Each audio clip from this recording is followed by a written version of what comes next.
নমস্কাৰ বন্ধুসকল, আপোনালোকৰ ইউটিউব চেনেল হেল্ডি আছামলৈ মই আজি আহিছোঁ এটি নতুন টপিক লৈ। আমি আজি আলোচনা কৰিম 7টা এনেকুৱা অভ্যাস, যি 7টা অভ্যাসৰ বাবে হ'ব পাৰে আপোনাৰ কিডনি ফেইল। আপোনালোকে এই 7টা অভ্যাসৰ পৰা হাত সাৰি থাকিবলৈ আজিৰ পৰাই চেষ্টা কৰিব বুলি মই আশা কৰিলোঁ। বন্ধুসকল, আমি সকলোৱে জানো যে কিডনি যদি এবাৰ বেয়া হৈ যায়, তাক ঠিক কৰাটো, তাক ৰিকভাৰ কৰাটো বহুত জটিল কাম আৰু মেডিকেল ছায়েন্সত ইয়াৰ সঠিক এতিয়াও চিকিৎসা ওলোৱা নাই। যদিও বাহিৰত ওলাইছে, আমাৰ অসমততো ইয়াত বহুত সমস্যা। আৰু যদি ইয়াত চেঞ্জো কৰিব লগা হয়, কিডনি চেঞ্জ কৰিব লগা হয়, তেতিয়াহ'লেও আপোনাৰ আৰু মোৰ দৰে মিডল ক্লাছ ফেমিলিয়ে এইটো এফৰ্ড কৰাটো ইয়াৰ কষ্টলি বহুত হয়। এইটো বহুত কষ্ট ভৰিব লাগে। এই কষ্ট ভৰাটো আমাৰ বাবে সহজ নহয়। সেয়েহে যদি আমি এতিয়াৰ পৰাই যদি আমাৰ কিডনি ভালে থাকোঁতে ইয়াক কেনেকৈ ভালে ৰাখিব পাৰি বা বেয়া নোহোৱাৰ পৰা কেনেকৈ হাত সাৰিব পাৰি, যদি আমি এতিয়াৰ পৰা সজাগ হয় এৱাৰ হওঁ, তেনেহ'লে হয়তো আমি পিছলৈ সেইখিনি সমস্যাৰ সন্মুখীন হ'ব নালাগিব। বন্ধু, এতিয়া মই দেৰি নকৰি আপোনালোকক ক'বলৈ গৈ আছোঁ যে এই 7টা কি অভ্যাস, যি অভ্যাস আমি এৰাই চলিলে আমাৰ হয়তো ভৱিষ্যতলৈ কিডনি সুৰক্ষিত হৈ থাকিব। নম্বৰ 1 হেবিট হৈছে বেছিকৈ চেৰাপ খোৱাটো, অৰ্থাৎ বেছিকৈ নিচা খোৱাটো। যদি আমি বেছিকৈ নিচা খাওঁ, বেছিকৈ যদি আপুনি মদ খায় বা এলকহল কৰে, তেতিয়া আমাৰ কিডনিত এফেক্ট কৰিব পাৰে। বন্ধুসকল, আমি এটা কথা জানো যে কিডনিৰ প্ৰধান কাম হৈছে শৰীৰত পানীৰ বেলেঞ্চ ৰখাটো আৰু আমাৰ তেজ ভেৰিফাই কৰি তাক ফিল্টাৰ কৰাটো। যেতিয়া আমি চেৰাপ বেছিকৈ খাওঁ বা এলকহল বেছিকৈ কৰোঁ, তেতিয়া কিডনিয়ে এক্সট্ৰা এফৰ্ট লগাব লগা হয়, এক্সট্ৰা লোড ল'ব লগা হয়, যিটোৰ ফলত কিডনিয়ে ভালদৰে কাম কৰিব নোৱাৰে আৰু তাৰ ফলত কিডনি বেয়া হোৱাৰ চান্সেছ বহুত বেছি বাঢ়ি যায়। সেয়েহে বন্ধুসকল, আপোনালোকে যেতিয়া মদ খোৱাৰ পৰা, চেৰাপ পিয়াৰ পৰা বেছিকৈ বিৰত ৰয়। যদি আপোনাৰ অভ্যাস আছে, লাহে লাহে ইয়াক এৰাবলৈ চেষ্টা কৰক, আৰু যদি নাই তেনেহ'লে এই অভ্যাস কেতিয়াও নকৰিব। নম্বৰ 2 হেবিট হৈছে পেচাব বহুত দেৰিলৈকে ৰাখি থোৱাটো। বন্ধুসকল, কিছুমান এনেকুৱা মানুহ আছে, কিছুমান এনেকুৱা ব্যক্তি আছে বা কেতিয়াবা আমাৰ সকলোৱে এনেকুৱা হয় যে পেচাব বহুত দেৰিলৈকে ৰাখি থয়। যেতিয়া আমাৰ পেচাব লাগে তেতিয়াও আমি বহুত দেৰিলৈকে ৰাখি থওঁ। কিন্তু বন্ধুসকল, এইটোৱে আমাৰ কিডনিত বহুত বেয়াকৈ হাম্পাৰ পেলাব পাৰে, বহুত বেয়াকৈ এফেক্ট কৰিব পাৰে।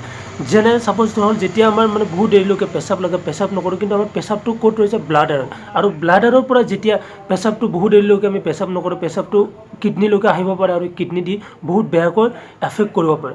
বন্ধুসকল, যেতিয়াই পেচাব লাগে তেতিয়াই পেচাব কৰক আৰু এই অভ্যাসটো লাহে লাহে এৰাবলৈ যত্ন কৰক। যদি নাই, এইটোতো কেতিয়াও নকৰিব। যেতিয়াই পেচাব লাগে তেতিয়াই পেচাব কৰিব।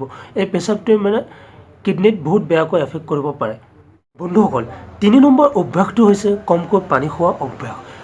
আমাৰ আজিকালি বহুত মানুহৰে এই অভ্যাসটো দেখোঁ যে কমকৈ পানী খোৱা, আৰু বহুতেতো AC ৰুমত থাকে বা AC গাড়ীত থাকে, তেতিয়া বা বেছি গৰম নালাগে, পানী খোৱাৰ অনুভৱ নকৰে।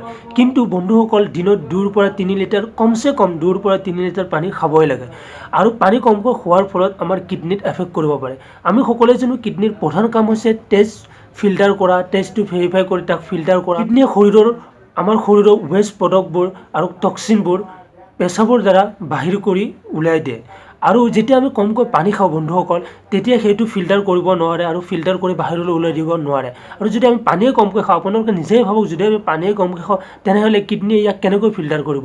সেয়েহে বন্ধু, দিনত একদম কমচে কম 2 পৰা 3 লিটাৰ পানী খোৱাৰ অভ্যাস কৰক। আপুনি এইটো ৰেগুলাৰ বেচিছত কৰি যাওক আৰু লাহে লাহে আপোনালোকৰ খোৱাটো অভ্যাস হৈ যাব। এইটো ৰেগুলাৰ ৰুটিনত লৈ লওক। পানী খোৱাটো আমাৰ দেহৰ বাবে অত্যন্ত জৰুৰী।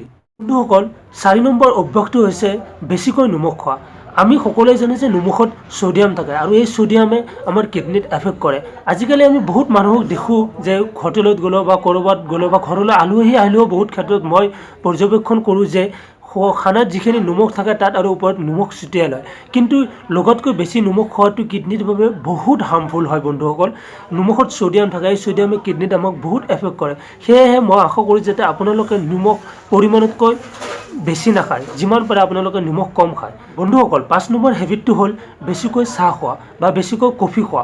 আমি সকলোৱে জানো কফিত কেফিন বহুত বেছি পৰিমাণে থাকে আৰু এই কেফিনে আমাৰ হাই ব্লাড প্ৰেছাৰ বঢ়াটো সহায় কৰে আৰু এই কেফিন খোৱাৰ ফলত আমাৰ লাহে লাহে কিডনিত এফেক্ট কৰিব পাৰে। সেয়ে বন্ধুসকল, যিমান পাৰে আপোনালোকে কফি খোৱাটো কমাই দিয়ক আৰু বাহিৰত গৈতো চাহ নাখাবই। বাহিৰত খোৱা চাহটোৰ কিমান এফেক্ট, আপোনালোকে কিমান অসুবিধা কৰিব পাৰে, এইটো আপোনালোকে চাগে নিশ্চয় জানে। আৰু যদি নাজানে, মই ইয়াৰ ওপৰত অতি সোনকালে এটা ভিডিঅ' লৈ আহিম বাৰু।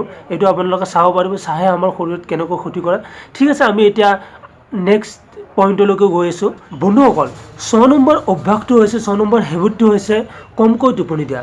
এটা ৰিচাৰ্চ মতে পোৱা গৈছিল যিজন মানুহে 5 ঘণ্টাতকৈ কম টোপনি দিয়ে তেওঁৰ কিডনি বেয়া হোৱাৰ চান্সেছ 65% বাঢ়ি যায়। সেয়েহে বন্ধুসকল যিমান পৰা বেছিকৈ টোপনি প্ৰপাৰ শ্লিপ কৰিবলৈ আপোনালোকে চেষ্টা কৰক। কমেও 8 ঘণ্টা শুবলৈ যত্ন কৰক। বহুত ৰাতিলৈকে মোবাইল নিটিপি মোবাইলত ব্যস্ত নাথাকে আপোনালোকে সঠিক টাইমত শুবলৈ সোনকালে শুই সোনকালে উঠিবলৈ ট্ৰাই কৰক। আৰু বন্ধুসকল লাষ্ট নম্বৰটো হৈছে লাষ্ট পইণ্টটো হৈছে যিটো 7 নম্বৰ পইণ্টটো হৈছে অধিক ভোজন। আপোনালোকে ভাবি চাগে আচৰিত হৈছে, হয় অধিক ভোজন কৰাৰ ফলতো আমাৰ শৰীৰৰ কিডনি ফেইল হ'ব পাৰে। সেয়েহে খোৱাত আমি ডায়েট প্লেনত সকলোৱে গুৰুত্ব দিব লাগে আৰু খোৱাটো চাই চিতি খাব লাগে, লগাতকৈ বেছি খাব নালাগে। যিখিনি আমাৰ শৰীৰে হজম কৰিব পাৰে, যিখিনি আমাৰ বাবে পৰ্যাপ্ত সেইখিনিহে আমি খাব লাগে। অধিক খোৱাৰ ফলতো আমাৰ কিডনি বেয়া হ'ব পাৰে।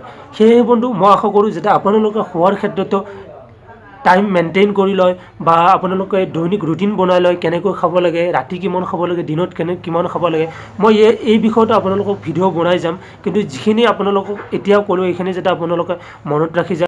বন্ধুসকল মই আপোনালোকক এই যি 6টা বেয়া অভ্যাসৰ বিষয়ে ক'লোঁ, এই 6টা অভ্যাসৰ পৰা আপোনালোকে হাত সাৰি থাকিব বুলি, এই 6টা অভ্যাসৰ পৰা আপোনালোকে বাচি থাকিব বুলি মই আশা কৰিলোঁ। আৰু বন্ধুসকল এই 6টা অভ্যাসৰ উপৰিও ডায়েবেটিছ আৰু হাই ব্লাড প্ৰেছাৰৰ ফলতো আমাৰ কিডনি ফেইল হ'ব পাৰে। বন্ধুসকল মোৰ আজিৰ ভিডিঅ'টোত এইখিনিয়ে আছিল। আৰু যদিহে মোৰ এই ভিডিঅ'টো চাই আপোনালোকে ভাল পাইছে, আপোনালোকে কিবা লাভ হয় বুলি ভাবিছে, তেনেহ'লে আপোনালোকৰ চেনেল হেল্ডি আছাম আপোনালোকে ছাবস্ক্ৰাইব কৰি ল'ব। আমাৰ এই চেনেলটো ছাবস্ক্ৰাইব কৰিবলৈ হেল্ডি আছাম বুলি থকা এই বুটামটোত আপোনালোকে ক্লিক কৰি এই চেনেলটো ছাবস্ক্ৰাইব কৰি ল'ব পাৰিব। ধন্যবাদ।